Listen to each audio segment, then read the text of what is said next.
In our first reading today, the prophet Jeremiah tells us to pray for the city.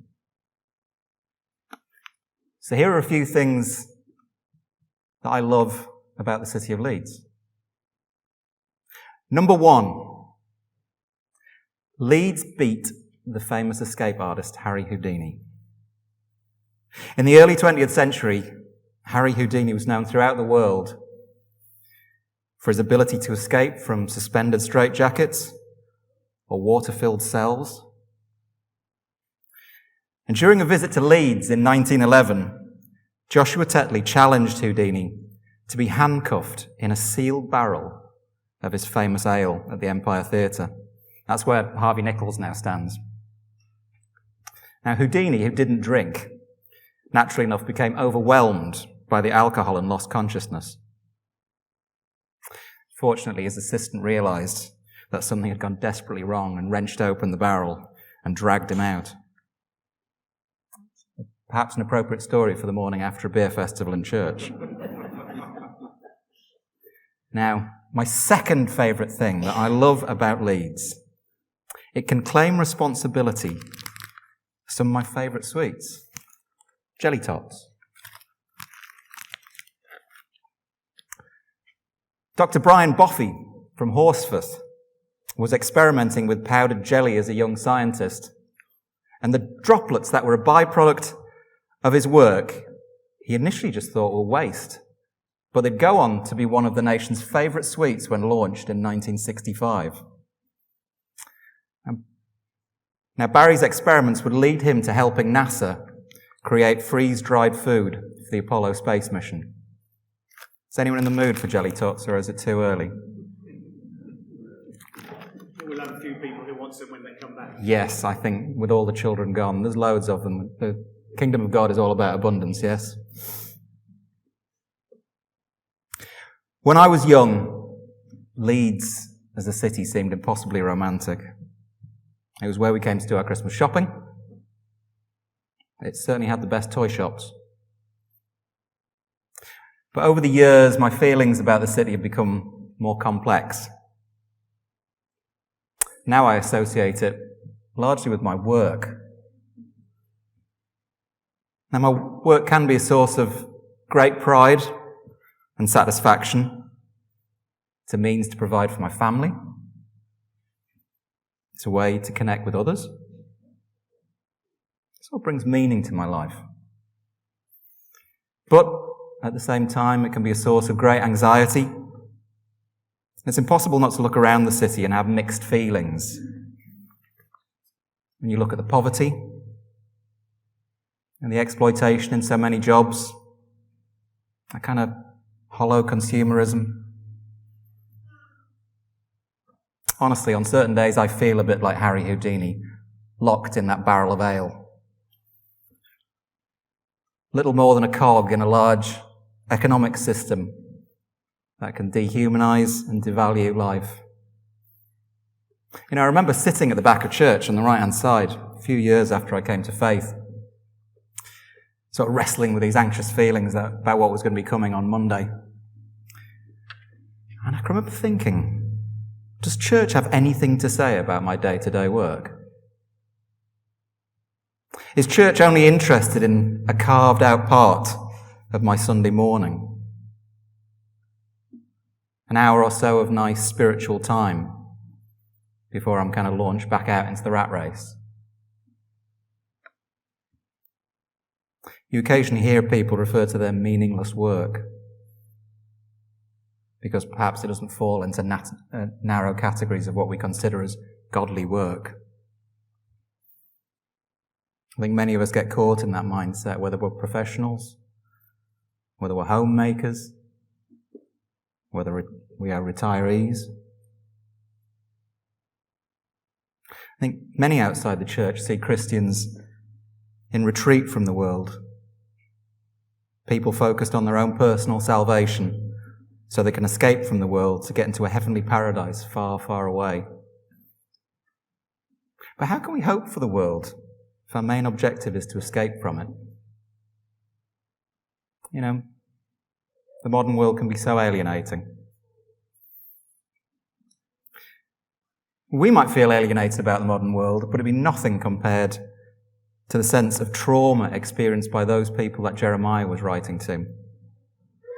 The prophet Jeremiah tells us to pray for the city into which I have sent you into exile. In the year 601 before Christ, the Babylonian Empire moved against the people of Jerusalem. Its citizens were captured and taken to Babylon, about 900 miles away. There was 3 waves of deportations over the coming years. And the prophet Jeremiah remained in Jerusalem. And today's reading is from Jeremiah's letter to those that were taken into exile.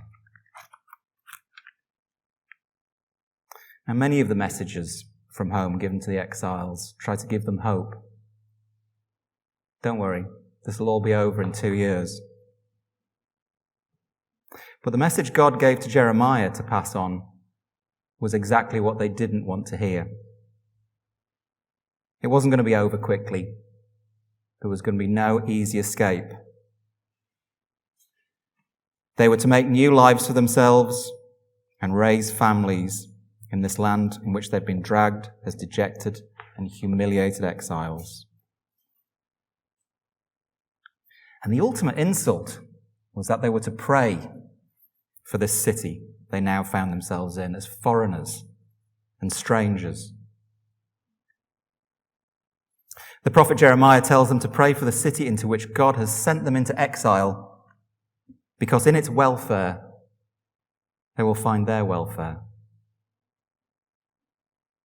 In our gospel reading, Jesus is heading towards the city of Jerusalem, about 600 years after his ancestors had been marched from there by the Babylonians. And he stops to heal 10 lepers, and only one of them, a Samaritan, so someone not of his tribe, turns to give thanks. And then Jesus says the most improbable thing. Has no one returned to give praise to God except this foreigner? It sounds bracingly rude. Yet I like to think of him saying it with a kind of broad smile on his face. Sort of playful recognition between himself and the Samaritan. Because Jesus was from a people who knew what it was like to live as foreigners in an unwelcome land, alienated and estranged from themselves and their own lives. He perhaps uses the term foreigner almost jokingly because he's come to break that spell. Jesus is this great source of hope for us because he is showing us true life, life in all its richness, lived in community with God. You know, despite its apparent bleakness, this hope is at the heart of Jeremiah's message too. Seek the peace and prosperity of the city to which I have carried you into exile. Pray to the Lord for it, because if it prospers, you too will prosper. We're asked to shape the life of the city and be shaped by it. We're to work for the good of others. The only reliable way to work for our own welfare. Whilst we might not be in a position to radically change our society, we can transform the lives of our neighbours and colleagues. We can work for justice even in the limited sphere of influence that we do have. A few verses later in Jeremiah, God promises, I know the plans I have for you. Plans to prosper you, not to harm you. Plans to give you hope and a future. And do we really understand what that hope is about? I think like so many, I've certainly struggled to understand what Christian hope really is. The hope offered by Jeremiah isn't about an escape from creation. It's about living within this strange and often alienating city and working towards its renewal. Tom Wright, the former Bishop of Durham, wrote an excellent book called Surprised by Hope. And he said, Most people in my experience, including many Christians, don't know what the ultimate Christian hope really is. It comes as something of a shock when people are told what is in fact the case, that there's very little in the Bible about going to heaven when you die. Heaven in the Bible is regularly not a future destination, but the other hidden dimension of our ordinary life, God's dimension, if you like. God made heaven and earth, and at the last he'll remake both and join them together forever. So when we come to the picture of the actual end in the book of Revelation, we find not ransomed souls making their way to a disembodied heaven, but rather the new Jerusalem coming down from heaven to earth, uniting the two in an everlasting embrace. Now, at this point, some of you might be thinking this doesn't sound terribly hopeful at all. Perhaps it sounds too distant, too abstract. But we do have an idea of what renewed creation looks like. It looks like Jesus' resurrected body, a wounded body, a scarred body, certainly a very human body that shows the sign of a full and a very earthly life. If I could have a word with my younger self, struggling to reconcile faith and day-to-day work, I'd say this. You're not an escape artist. Every part of your life matters to God. Whether it's your time at work, in church, or with loved ones. You're always on holy ground. And being at the frontier of new creation, this new heaven and this new earth, it's a radical idea that reorientates every aspect of our life. You don't need to bring about heaven on earth on your own. You are one of God's skilled co-workers, in the words of St. Paul, labouring in the city for the renewal of God's creation.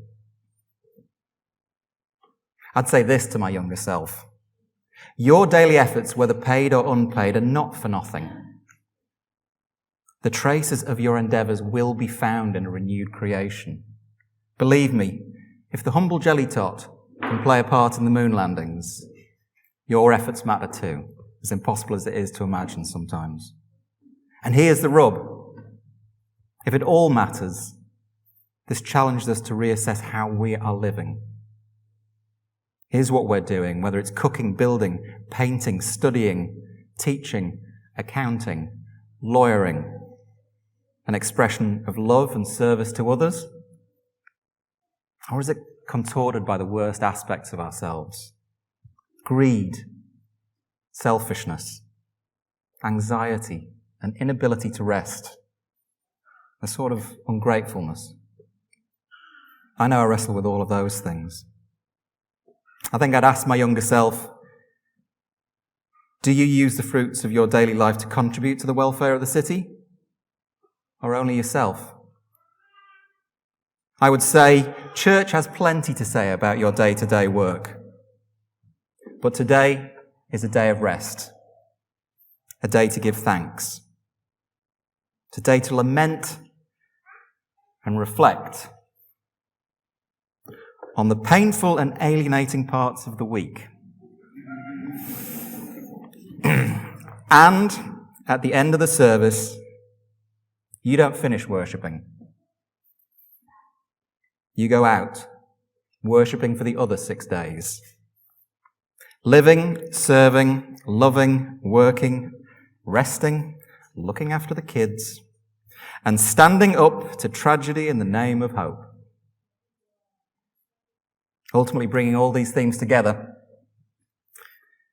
our daily efforts in the city are about rearranging the raw material of God's creation in a way that helps others to thrive and to flourish.